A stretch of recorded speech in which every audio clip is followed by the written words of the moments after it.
politics of fear and hate are wrong. We love you and politics of But America, and love are right. we are not going back. All right, welcome everybody to another episode of the Raise Red, Living Blue podcast. I'm your host, Jason Will, joined by Dr. William Boyd this morning. Will is fine. Will is fine. But thank you. Yeah, this is, I think, one of the more important episodes we've done, not because, you're such a high quality guest, but because of the direct implications this has on Alabama. Yes, sir. Appreciate you being here and allowing me to drop in and speak to you today. So, you're a great follow on social media. So if y'all aren't following Dr. Boyd, you need to be. It's all positive, inspirational, but also, I think, another side of the conversation that Alabamians really need to hear. Yes, sir. Yes, sir. I am personally frightened for the future of Alabama because so quickly we've got a failed senator who is suddenly poised to be governor. Chief executive of the state. Yeah, and who may or may not have residence here, Exactly. But the things that are coming out of his mouth Yes. are frightening, especially after the sad passing of Charlie Kirk. Absolutely. All right, so I want to do a little bio on you, just a little intro. So for our listeners, and probably a lot of which maybe this is the first time they've heard you speak, can you give us just like an elevator intro on who Dr. Boyd is? I'm Will Boyd, and I'm running for governor of Alabama. I'm running because I want every Alabamian to have a shot at the American dream. Well, heck yeah. That's awesome. Yes, sir. All right, so you have a history of being a civic volunteer, is that correct? Correct, yes, sir. So what does that actually mean, just real quick for our audience? Well, I pretty much have served in many capacities. I've served as a city councilman. I was the first elected African-American city councilman in Illinois for a particular city and county. I've served as someone who led the Lauderdale County Democratic Executive Committee, twice elected. I've served also as the member of the State Democratic Executive Board. I've served on a hospital board and many other boards. So I've just been about service all of my life. I'm a servant leader by description. Yes, that's sir. Awesome. So how did that transition happen, or you came about with this very, I think, consequential decision, but it had to mean a lot for you and your family. This is a lot of work. Sure. You're facing an uphill battle. You're in a very red state. Absolutely. So how did you reach this decision? Like, I'm going to run for governor. Well, I was a nominee, and of course, most people don't know the difference between a candidate and a nominee, but when you run and you become the party's nominee, you're the one that the party has gotten behind to say, we want you to face the Republican nominee. So I've been the nominee for U.S. House of Representatives in 2016 in North Alabama. Wow. For Lauderdale, Limestone, Madison, Morgan, and Jackson counties. And I picked up more votes than the presidential nominee in my party that year who ran. In 2018, I was the nominee for lieutenant governor. So that meant, again, I was the one that went forward for the party. In 2022, I was the nominee for United States Senate. So that's how I was the one who faced off with then nominee Katie Britt, who of course is now the U.S. Senator. Mm-hmm. And so now I've been asked again, would I consider running for governor? Some might say, well, if you ran that many times and lost, why would you run again? Yeah. Well, the truth is, even though it's like we lost, obviously, winning the primary is important, but winning the general election is very difficult in Alabama. Very few have made it to a point where they've held statewide office. It's been many decades, but I will become the first. Walt Maddox came very close. He broke the 40% range when we ran together, but still yet that wasn't enough to win. So long story short, we have a lot of help from Democrats, Republicans, Independents, Libertarians, and others who believe that I'm the right candidate, and that's how I believe we're going to win in Alabama. Now, there is a common misconception that Alabama is a red state, when in reality it's a blue state. Wow. More Alabamians are Democrats, and if they showed up to vote, we would win elections. Even past candidates and now people in office are Democrats who become Republicans over time. Wow. Well, that question was just kind of rolling through my mind. I was thinking, because you see, like just recently, looking at the stats for the Hoover mayoral election. Absolutely. The low voter turnout on that. Oh, yes. You're just talking about, thousands, a small population of absolutely of 1,000. and some won by just a few hundred votes. Yeah.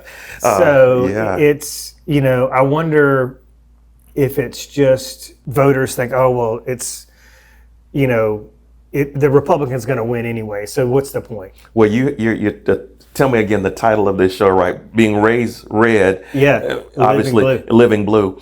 A lot of people again believe if it's a red state, there's no way a blue can win. Right. A candidate who supports Democratic platform can win.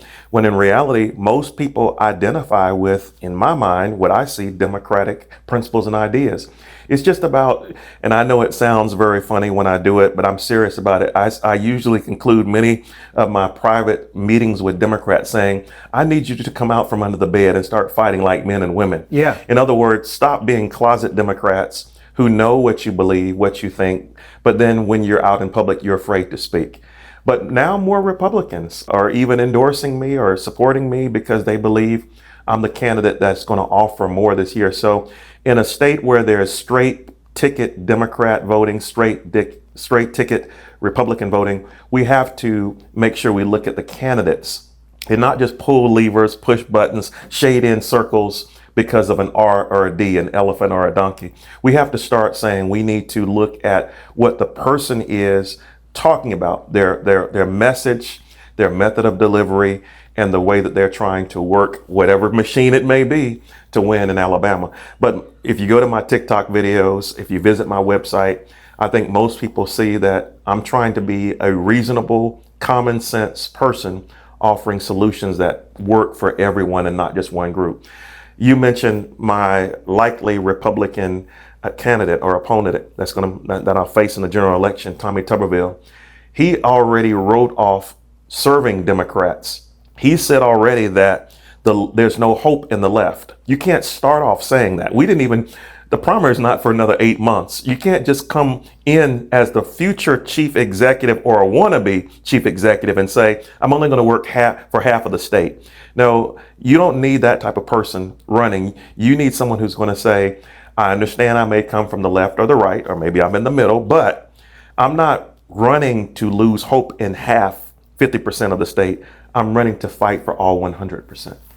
Oh my gosh, that's so powerful. Yeah, you're supposed to be an elected official of all the people. All the people. Right, and that's why, I kind of chuckle and maybe get a little angry when I pass these cars pass me with these "We the People" bumper stickers, and I'm like, do y'all even know what that means? Exactly. The word "we." Exactly. Well, I have, just for your reference, I have been a closeted Democrat for some time. I came out on Facebook in strong opposition of Trump in 2016, leading up to that whole election, and was just like, I just couldn't believe my friends, my mentors, coaches, family members, all these people that I consider to be very smart people, just couldn't see through the BS. They couldn't see who this man really was. So was vocal for a time, but was silenced by a local person in my marketplace that was of prominence who just said, hey, I'm in circles where people are talking negatively about you and you're losing business. They're saying, oh, we'll never do business with Jason Will again. And that's happened to many people, I'm sorry, in Alabama. And Sloan, my podcast partner on this show, she's a openly gay woman, but she just doesn't walk around, right, waving the rainbow flag. But after the 2024 election, we just decided, come hell or high water, business lost or gained, whatever the consequences may be, we can no longer be silent. Absolutely. And it's sad and unfortunate, Alabama, that we're not an inviting state. I just concluded an interview a few minutes ago, obviously, and it was stressing the importance of us being inclusive. Yeah. We are a diverse group of people in a very biodiverse state, but we have to work together. Even with our great biodiversity, a lot to offer businesses, people are afraid to come and plant businesses here because they see where we operate more on hate than hope. Yeah. And we have to come together. And that's one of the things that I offer Alabamians, an additional approach or new ideas. But, many people believe, again, Alabama's a red state. They think that Alabama is not going to welcome people who believe something different. We have to change that mindset. And that's what this election is doing for many people. Many people are saying there's something that's done it for me. Now, I'll tell you what really pushed me in a great way. It's been healthcare. If you look at what's happening right now, even with the big, beautiful bill, you're looking at the possibility. When I started even campaigning 2 months ago, actively on the streets of Alabama, or on the interstates of Alabama, on social media. We were looking at 19 hospitals possibly closing. We're at 23 now because of the big beautiful bill approach. And even with the current administration possibly rolling out $20 billion, if you break it down, $50 billion by the numbers, that's about $200 million per state. And if you look at what Alabama's facing in terms of our healthcare crisis, believe it or not, over 70% of our hospitals are operating in the red already. Yeah. We have many counties that don't have ambulatory services, don't have hospitals. And so when a person is injured, is sick, is ill, needs prenatal care, needs postpartum care, whatever it may be, after delivery, they're more than an hour commute time away from a hospital. Those minutes, think of a person having a stroke, going into a diabetic comatose state, getting hit by a blade that comes off of a lawnmower. A minute can make a difference in whether or not you live or die. Right. So when you have to travel from Pickens County to Tuscaloosa, Lawrence County to Madison, these are big things to people. Hospitals are already closing. People are already facing problems. When you have high infant mortality, high maternity mortality rates, especially disproportionately over in black belt areas, LA as we call it, Lower Alabama, you're seeing where a lot of people are dying. So I know people love to say I'm pro-life, I'm pro-choice, or I'm in the middle, but we have to be more than saying we're concerned about life at the beginning or the end, but what about all the young kids that are falling through the cracks? What about when you talk about 64.6% of women are dying per 100,000 in terms of our mortality rate? That's one of the highest in the nation, in the world. When you talk about where we are right now with infants, not only dying because we don't have prenatal care, Medicaid available to some who need it, but you go even further and look at the fact that 22% of our young people from age 18 or younger are living in poverty in Alabama in 2025. While we're sitting here doing a podcast, somebody's stomach is rumbling, waiting for lunch to be served so that they can at least concentrate the second half of the class. So this is what we're facing in Alabama in 2025. These are third world issues that we should not be addressing right now.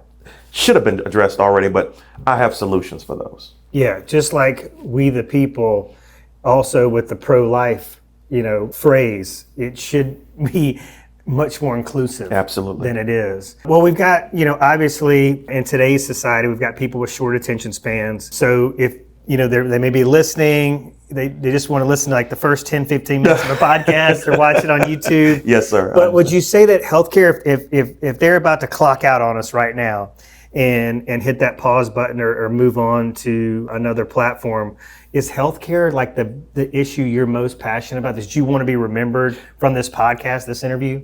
I know it may not sound like I'm prioritizing right to some people, but the economy is number one. Yeah. You can actually have a bad economy and people don't have access to health care, and that can cause you to fall behind. So it's the economy, then health care, secondly, that we're hitting the most, and then it's public community stability. Those three columns pick up everything. When you look at the economy, you're looking at jobs, you're looking at stopping brain drain and promoting brain gain, and we can go into that. You're looking at what you need to bring big businesses in, help protect small businesses, help union or organized labor work with business to make sure we all succeed and do well. When you talk about healthcare, we can talk about a wide range of issues that relate to not only traditional healthcare, but telehealth. We could talk about mental health and awareness, wellness. And then we get to community stability. We're not only talking about infrastructure, mass transit, or moving in the idea of a rail system down the interstate, down corridors that we already drive, but you're also talking about ways to fight crime, ways to make sure that we have everything we need in our communities so that we have wraparound services so our kids do well. So again, by order, economy, health, and community stability. And that picks up almost every issue Alabamians are sitting at kitchen tables talking today about. Yeah, follow the money is typically where you can find the root of every problem. I saw a graphic you posted recently that showed Alabama, near the the last. Right, They're in last place in Right. so many categories. Right. Shouldn't that be enough? I mean, It should be. But you want to ask yourself, why is that? Yeah. I talked about the expansion of Medicaid a few minutes ago. When we started talking, I was talking very briefly about what plans are there relative to the big, beautiful bill. But Yeah. think about this. If we invest $22.8 million, Alabama, we can get a return over $390 million. We can see over 20,000 new jobs created. We can see $2 billion come to our state. We can see almost 300,000 people have access to health care. This health care being provided would allow people who are experiencing diabetes, stroke, prenatal issues, postpartum issues, mental health issues, all of these things would be addressed. And some might not even need help long term. Just addressing it a little while works. I think we should embrace the idea that again, doing something that seems totally different, like expansion of Medicaid to address a lot of our issues, would even help our economy.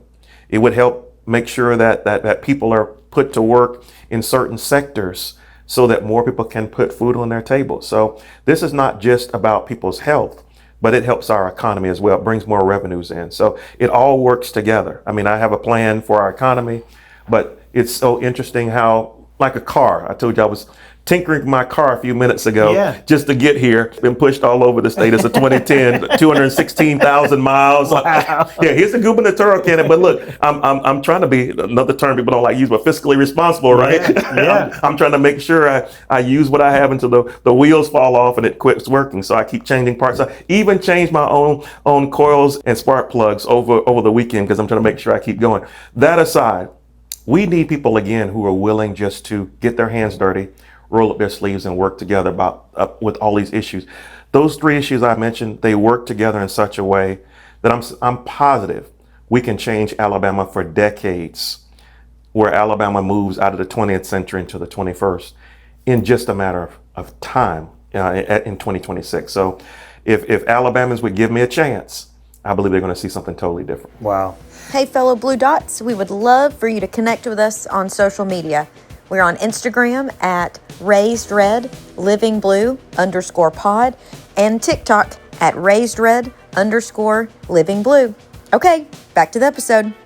All right, so next segment, we're going to talk about just your contrast to your perceived political opponent coming up in this gubernatorial election, and then just your differences in leadership style. So do we even know what Mr. Tuberville's priorities are for Alabama? I know he's talked about maybe getting rid of the income tax. Right. And a lot of people are jazzed about that. But gosh, it's not like we have a surplus of funds already. Absolutely. And a lot of our education funding comes from income tax. Is that correct? Yes, sir. So let's start there. Like, why would that be bad for Alabama? Well, first of all, we are in a place right now, 2025, where the budget for 2026 is going to have shortfalls. Some would describe the state we're in right now is that the sugar high is over, and a lot of our programs are going to be cut unless something's done. New revenue streams have to be created. In the process, Alabama's legislature is cutting off revenue streams, and we can get into hemp later on, HB 445. That cut off $1 million in revenue alone. It costs at least 1,000 people their businesses. Why would you do that if you're purely capitalistic? Now, we know it's a blend of capitalism and socialism in the United States, the form of government that we're operating under. But long story short, and I know it's a republic, and I understand what a democracy is, but I mean in terms of the way we do business, the way we take care of people in our society. Capitalistic is where we'd like to head and say we're going, but there is some socialism involved. That aside, I think we have to look at things like our taxes and whether or not Alabama should address the personal exemption, the standard deduction, the dependent deduction. And I have answers for all of those, but long story short, wrapping it up for short attention spans is this. When our revenues are already drying up, you don't want to talk about putting us in a worse position. And to just throw out a blanket that I want to cut all taxes, believe it or not, and I understand why a person would say that, believe it or not, that's stopping us from getting more revenues that we need to succeed. Alabama is already a state that for every dollar we offer the federal government that we pay, the government gives us back $3. So the government doesn't really get anything from Alabama. Right. The federal government gives to Alabama. So we need to be exploring every revenue stream we can, making sure we move from that trickle to that flow. And that's what I'm doing with different programs that I roll out. Not only has he made such a statement relative to taxes, which I think you have to be careful about and be strategic and surgical about, he's made comments about trade school. I'm 100% behind organized labor. I'm a friend to labor. But I'm also a business professor, taught business at the collegiate level, high school level, higher learning arena. It's important that small businesses, which are 80% of the businesses out there, and large businesses, which are 20%, just flip though, the larger bring in 80% of their revenues, the smaller bring in 20. We have to have ways to support them while making sure organized labor works alongside them in this right to work state, or they're supporting each other in some kind of way without there being some type of opposition. So for him to say that he's for trade schools, but to be totally against organized labor, people don't understand that. For him to say, as it relates to education, he wants to spend $1.3 billion building prisons, building cages. Right. Why don't we use that $1.3 billion to educate our children? We have a $10 billion educational trust fund, but it's sometimes been rated. That's why they call it an educational slush fund. We need to have that restricted for educational purposes only. So again, I've just rolled out a few of his policies where there's a difference between us night and day. We have to work in every way we can to, again, bring in new revenues, not saying we don't cut taxes, but be strategic about what we're paying for, making sure we don't have high regressive taxes in that the poor pay on groceries, right? Yeah. They're impacted more, making sure as it relates to trade that we support organized labor and businesses. So we have a blue collar revival, but that businesses can thrive as well and the people's voices being heard. And then lastly, making sure that when we talk about whether it's the prison system or the children being educated, we have our money going in a way that there's equity. No matter your zip code, every child gets an opportunity to learn in a good learning environment, which leads me to the lottery as well. I believe we need a lottery in Alabama, and a lottery, an educational lottery particularly. That money would bring in more dollars so that we educate more of our kids. I keep talking about him building prisons. He's trying to take care of broken people who are incarcerated. Now, I believe in that, and we can talk about that later. And I have a whole another policy concerning the prison system and parole. But for right now, you have to ask yourself, why is Alabama almost dead last in some of the metrics that you saw on Facebook on the artwork that we posted? Why do we always have to be at the bottom? Well, when we focus on the prison cages and not the children, we're already setting our kids up to fail. When we have the #1 pre-K in the nation, but only 40% enjoy it, we have to ask ourselves, what is the problem? When you look at Tuscaloosa, that has an awesome football program, right? University of Alabama, where one of my children attend school. I have 2 in college, so I really need people to pray for me, right? But look, in Tuscaloosa, you have 12,000 kids under the age of 5 and only slots in pre-K for 3,000. So 8,000 fall behind at the beginning. They're stumbling. Going to your secondary learning areas, our primary learning areas. And we have schools right now that are suffering disproportionately in the Black Belt. And it's not because kids don't want to learn. I've already mentioned some are in poverty. Some teachers are feeling like they're facing a very high student faculty ratio. Some families feel like they don't have infrastructure in place where the kids can't even use wireless or broadband services in their counties.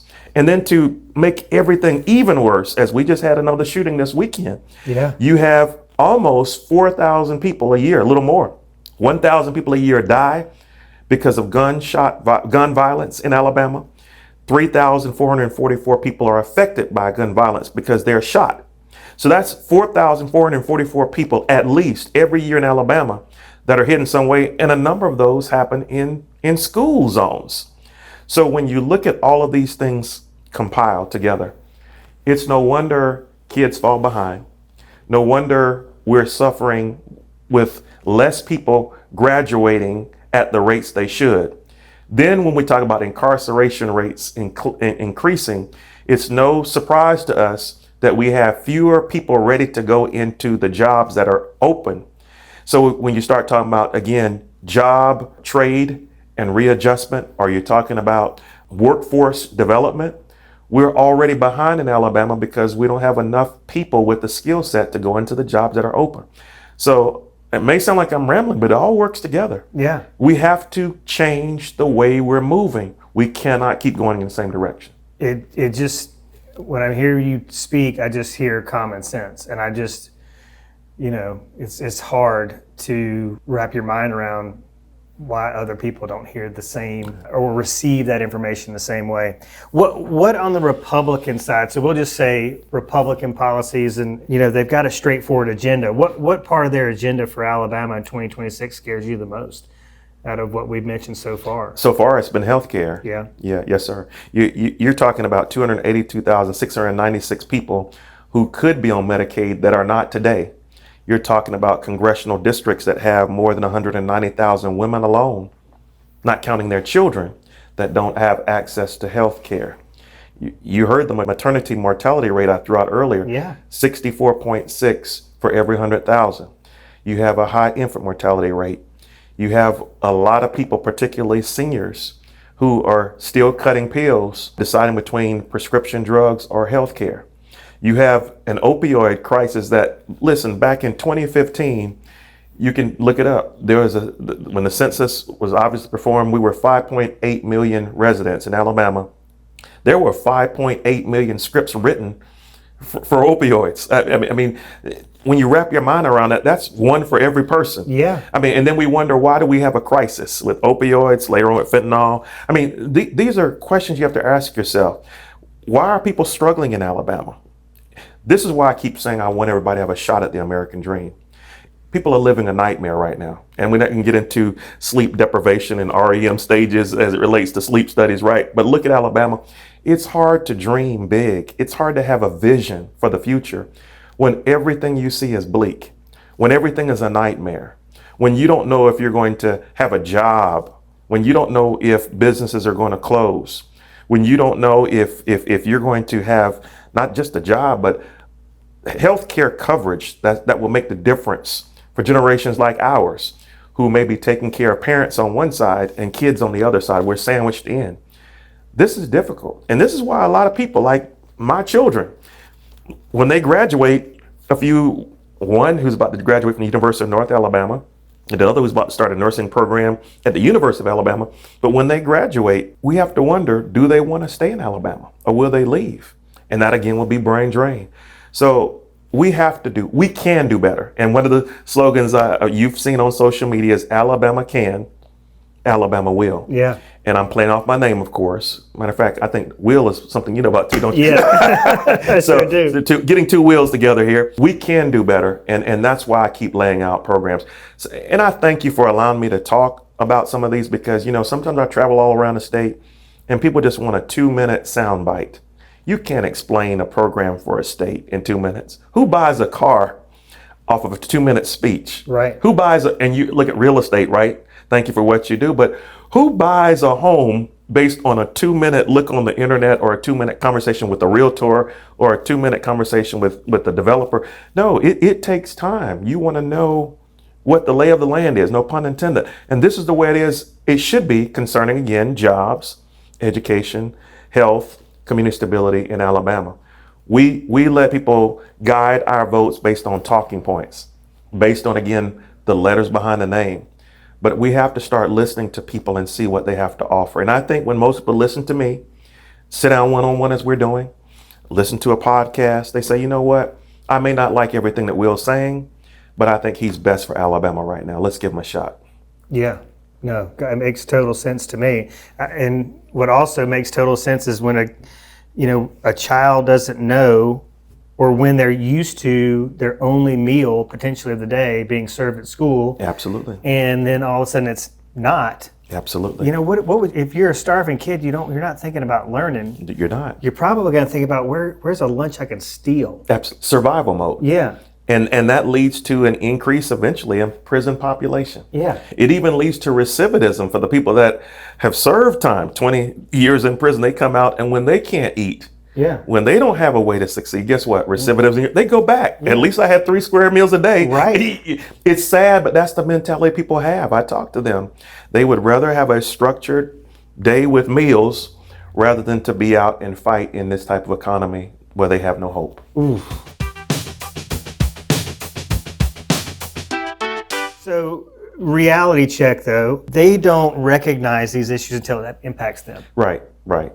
So, what would you say, if I was, coming at you and saying, "Well, listen, I feel I'm great. I've got all the meals I can eat. I'm obviously eating good. Right. I'm not feeling any problem." But what if you choke on an olive?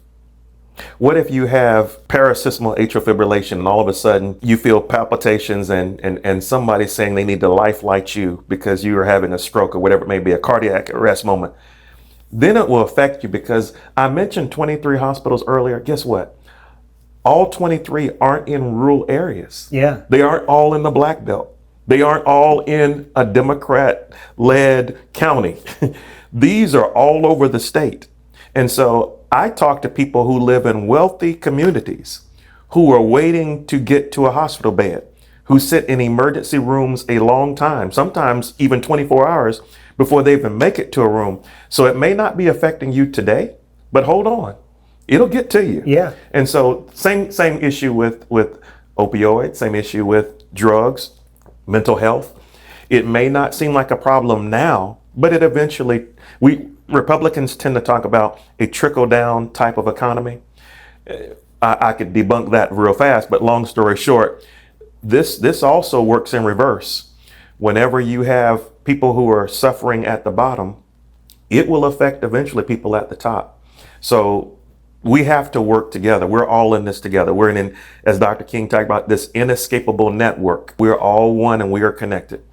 I think people have been I hate to say this, but we have nativist mindsets in Alabama. If people don't look like us, talk like us, we tend to isolate ourselves in silos. We don't want to hang out with anybody who doesn't think the way we think. But in reality, I think you're seeing a lot of challenges as it relates to businesses where people don't want to work, or where you have a lot of people who were working, who for a number of reasons we can get into later, immigration perhaps, aren't working now. They're scared. They may have papers, they may be legal, but they're scared to show up to work. I know people who are legal who have been already detained, and some we don't know where they are right now. So when you look at I use an analogy for Burger King. When you drive to a Burger King now, you might have the same voice talking to you, saying, "Hello, can I help you today?" Taking your money at the first window, and then handing you the bag at the second window. If not, bouncing back and forth between the grill and the window at the same time. People don't want to show up to work.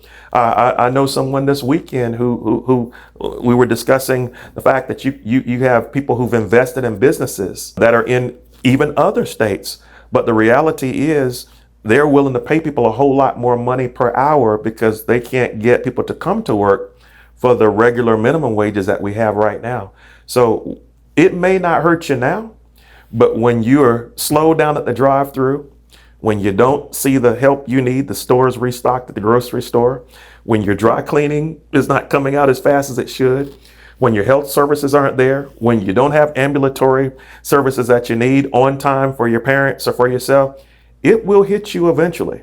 So this is why we all have to work together. Yeah. Well, there was a great example, I think, in Gulf Shores. There was speaking about immigration, there was a bunch of workers. They had to halt construction of a new school that was being built in Gulf Shores. Absolutely. So when your new school isn't ready on time, there you go. Then you're feeling it. There you go. You're making a little longer commute to school before you make a commute to work.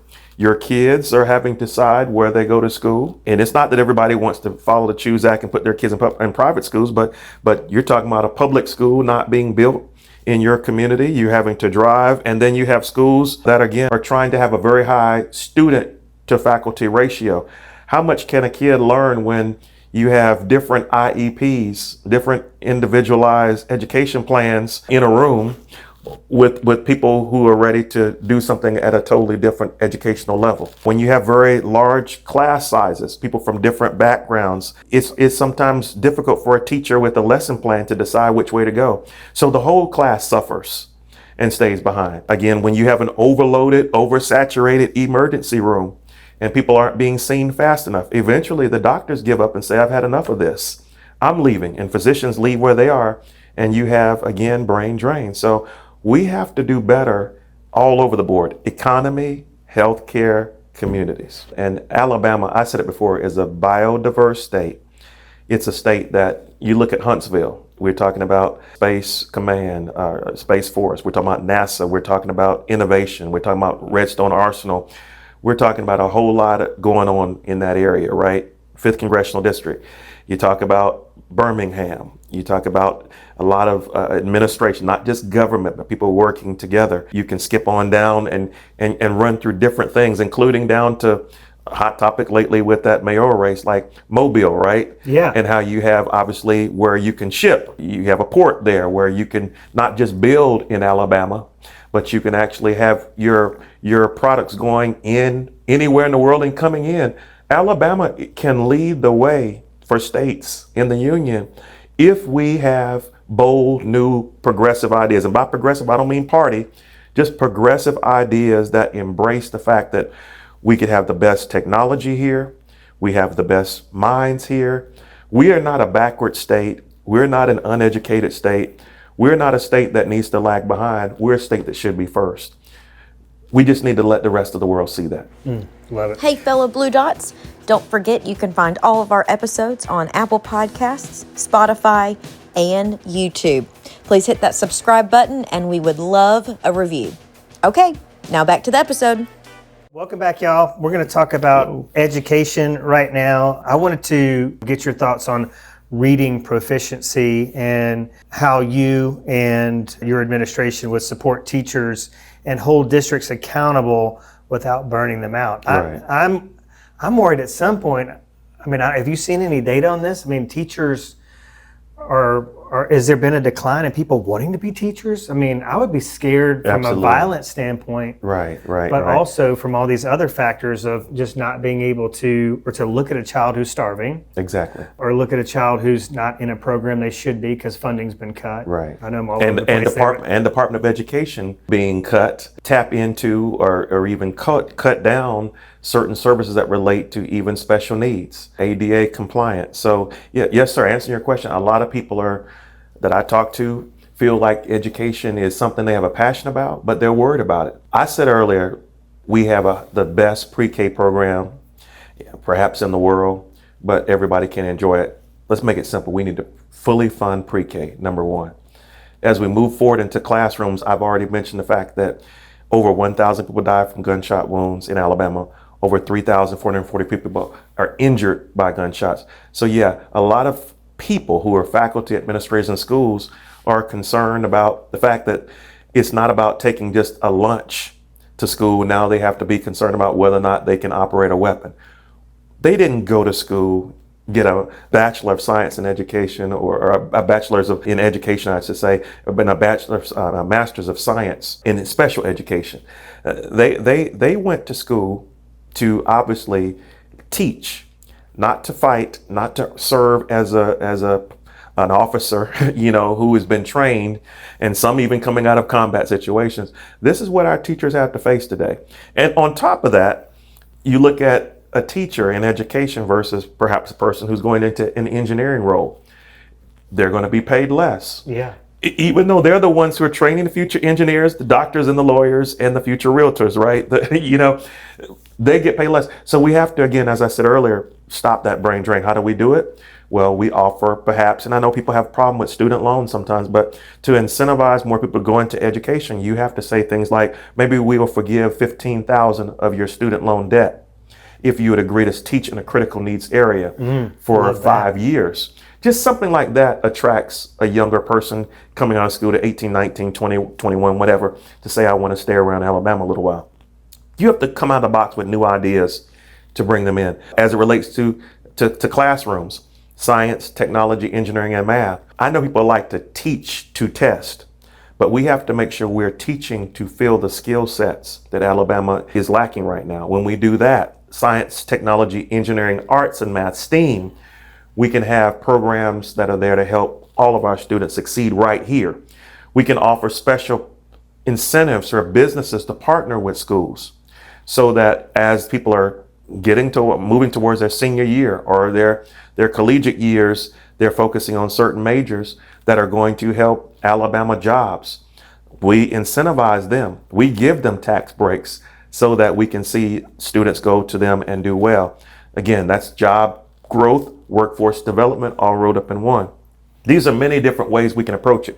As far as reading proficiency, Alabama has fallen behind, but look at Mississippi. Some people like to make comments, and I won't even say it, but Right. They always compare us to Mississippi. Mississippi has made some major changes. They've gone from being at the bottom with Alabama to being near the top. It doesn't take long. It just takes people being willing to embrace these ideas that I'm rolling out even today. I have a very close friend, a best friend. We work together even in the corporate worlds. We both served the same senior vice president of operations when we came out of college. But long story short, he's in Dallas-Fort Worth area right now. He has a program he created called Read to Win. He even has an MBA star who actually talks about his program on the intro video. He has transformed school districts. Just having a program like that implemented in Alabama to improve the literacy rate, to improve the reading comprehension levels, to introduce people again more to math and engineering. Alabama succeeds, Alabama does well. So these are just simple things we can do at a very low cost to move our state forward. Well, I think this just kind of reinforces why when I, put you on the spot and say, hey, what's the most important issue facing Alabamians, you say the economy. Economy, right. I mean, you talk about teacher pay, but, money set aside for these programs and special needs Absolutely. programs. It all goes in that direction. All right, what about school choice vouchers, ESAs? Where do you stand on those? I don't believe, general statement, I don't believe in taking money away from public schools to fund private institutions. I believe parents should have a choice about where their kids go to school. If they feel their child is attending a failing school and they want to move them out, absolutely. Who would not want their child to succeed and not fall behind? But at the same time, we have to realize when I talked about robbing the educational trust fund earlier, when we pull money from public schools, we're going to expect them to get worse or fall behind. So we have to make sure that we protect public schools. That's the problem with most people have with the choosing of that methodology of saying, I'm going to pull my kid out. What are you doing when you pull them out? You might be leaving a public person behind. So we have to make sure that we protect our public schools. Gosh, that's a great point. What do we do to make our schools safer? Is there anything we can do there? Well, you can have resource officers in place, but there, believe it or not, many different technologies out there that you can have where doors close immediately, special type locks, special type bolts. Talk about the teachers being prepared. And it's sad, when you and I were in elementary school, we had tornado drills and we had fire drills. That's what we were worried about. That's all. Yeah. Whether or not the window should be open or closed, whether or not we're in the hallway, whether or not glass is flying. But when a person's coming in with a large capacity magazine, I mean, over the weekend, there were some people who were actually hit by bullets from an individual who was on the water shooting into an establishment. Nobody's purely safe, but you have to have red flags in place. You have to make sure you have ERPOs. You have to make sure you have ways in which people who have mental health issues not having those guns in their hands. But the main thing I'll say, and Republicans and Democrats agree on this together, you have to enforce the laws on the books. Making our schools safer involves us doing more background checks or expanding the background checks. I'll flip it to the other side as it relates to technology. You can have people actually with 3D printing capabilities now that can 3D print a gun that does not have a serial number on it. We have to explore how do we, without infringing upon people's liberties, become more aware of the dangers that our kids are in school zones.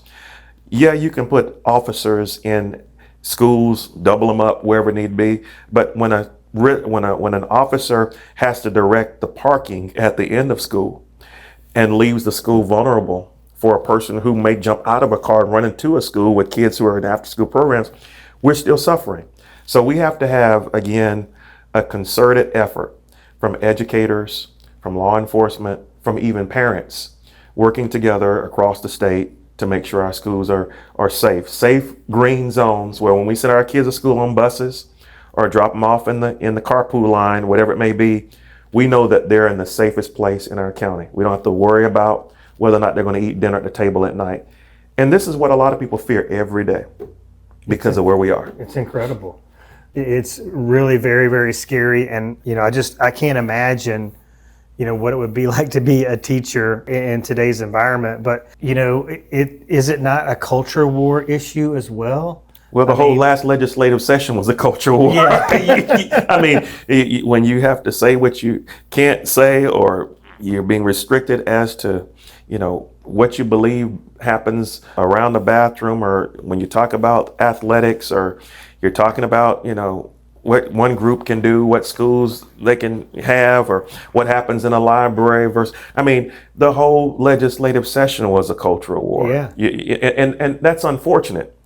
We can all have our different beliefs. We can all go to our different churches, but we can't use our religion as a weapon. And to go back to where you started, and I probably was leading the witness, and I shouldn't have done so. Waiting, let you give me the better question. But we have to be careful, always trying to fight cultural wars in Alabama. We're already divided. We need to come together. I believe my candidacy offers a healing to Alabama, because sure, as a bishop, as a pastor, as a Christian clinical therapist, as an engineer, and I can wear more hats than that, I have different beliefs, values. I've written about servant leadership. I've written about dark leadership. But at the end of the day, when I come to the table as governor, I want to do what I can to bring us all together. Different cultures, different backgrounds, different values. Some who believe in God, some who don't. At the end of the day, talk about the American dream, all of us are created equal. And there's that we the people statement you're talking about, the bumper sticker. We together can do great things. Politics of fear and hate are wrong. We love you and politics of But America, love are right. we are not going